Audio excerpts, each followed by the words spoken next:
In Chapter 2, we're going to learn about communication within the nervous system.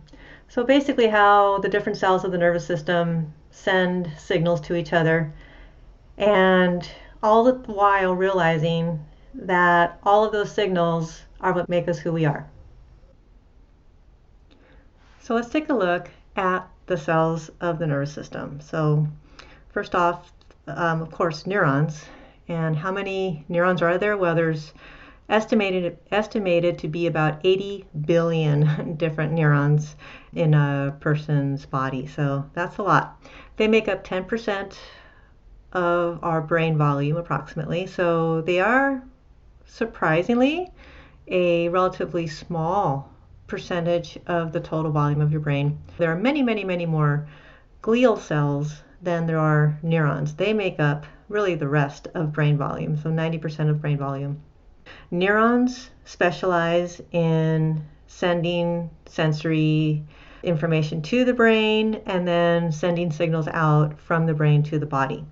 So they are really the ones that are processing information, sensory information, carrying out operations involved in thoughts and feelings, sending commands out to the body, including those that control our muscles. So they are the sort of workhorses of the nervous system. And here we can see a diagram of a typical neuron. And let's just go through and kind of look at these different structures. So up here we see dendrites. Dendrites are the part of the neuron that receive neurotransmitters. They're the ones that are going to receive signals from other neurons. So they are the receivers of the chemical messages that other neurons will send. Like, so if you think of the neurotransmitters like serotonin and dopamine and so on, the receptors for these neurotransmitters will be here on these dendrites. Notice that they look like tree branches, right? And there is a correlation between how many branches there are on dendrites and how much activity a particular neuron is receiving. So they definitely seem to grow and respond to stimulation from other neurons. So the more they are active, the greater the number of these branches here in these dendrites. Now, a neuron, of course, is a cell, and so it's going to have a cell body, also known as a soma. And within that cell body, you're going to have all the typical structures of a cell. You're going to have ribosomes, the endoplasmic reticulum, and so on. So all those different structures that keep the cell alive, you're going to have here inside of the cell body. Now, within the cell body, one of those important structures, of course, is the nucleus. So we see that here in the center. And the nucleus is something that we're going to talk about in this class because that contains the DNA of the cell. So that contains the genetic information for the cell. What that means is that all of the activities that this cell does, that this neuron does, are ultimately being governed by the messages that the DNA or the genes within the nucleus are providing for the neuron. So we have the dendrites that receive the neurotransmitter, the soma, cell body that keeps the neuron alive, controls its energy resources and all that, the nucleus that contains the DNA with the genetic information.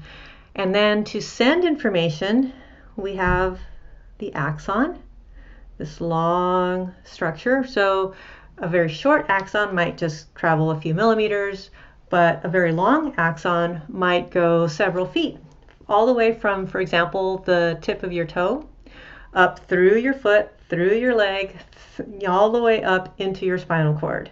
So however long your leg is, that might be the length of an axon that's sending that information from your toe to your spinal cord.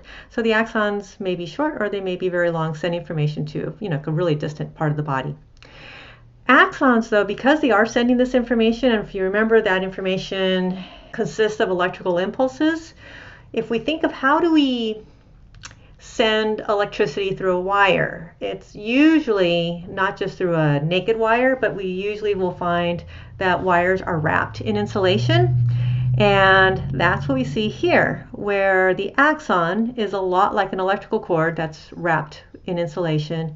And so we can see that the myelin sheath here is basically a layer of fat that covers and insulates the axon. That allows the neural signals to travel through the axon much more quickly than it would otherwise, which is really handy if you've stubbed your toe or you hit a bump in the road when you're walking, so that you can make an adjustment and not, trip or fall or anything, right? So it allows you to react very quickly because of that myelin sheath on the axon. Now the end of the axon contains the axon terminals, and they are important because their job is then to sort of relay that message onto another neuron. They are the ones that send and release the neurotransmitter to a different neuron. So here we can see then that the information is received by the dendrites. They receive the neurotransmitter.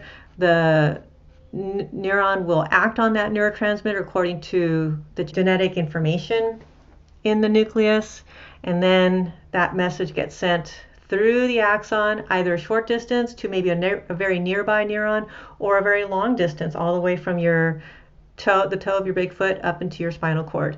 And then to convey that information to another neuron, the axon terminals will then release neurotransmitter that will then be received by another neuron. So there are 3 different basic shapes of neurons: unipolar, bipolar, and multipolar neurons. Multipolar is the most typical one, and that's the one that we saw previously. So this guy here is a multipolar neuron. Unipolar neurons are often found like on the surface of the skin, and so they will have their dendrites, but notice that the cell body is out here in the middle, right? So it's just a different little shape depending on what the function of that neuron is. And then there are bipolar neurons as well that have dendrites on one end, and then now the nucleus and the cell body are in line in the very middle, whereas in a unipolar is sort of sticking out a little bit. So just really the main message here is that not all neurons look exactly alike, but in this class we will often be dealing with multipolar neurons. Now, there are neurons that specialize in sending signals to muscles. These are motor neurons. There are neurons that specialize in sending information about our senses, so maybe vision, hearing, touch, and so on. Those are sensory neurons. And then there are neurons that might just process information and keep it localized, so maybe send it to a very nearby neuron within the same region. It doesn't go from one area to another, and so that would be called an interneuron. So a very classic example is if you think of your hand and you're reaching out and you're going to touch a candle, right? So you're going to put your finger not on the flame, but maybe like, a couple inches, 2-3 inches above the flame, and you're going to feel the heat. So the sensory neuron will bring that heat information to your spinal cord. Within the spinal cord, an interneuron will share that information just a short distance with the motor neuron, and the motor neuron's job is to stimulate your muscles so you can pull back your finger and not burn yourself. So we can see how these 3 types of neurons can very easily work together to create like a simple sort of stimulus response type loop.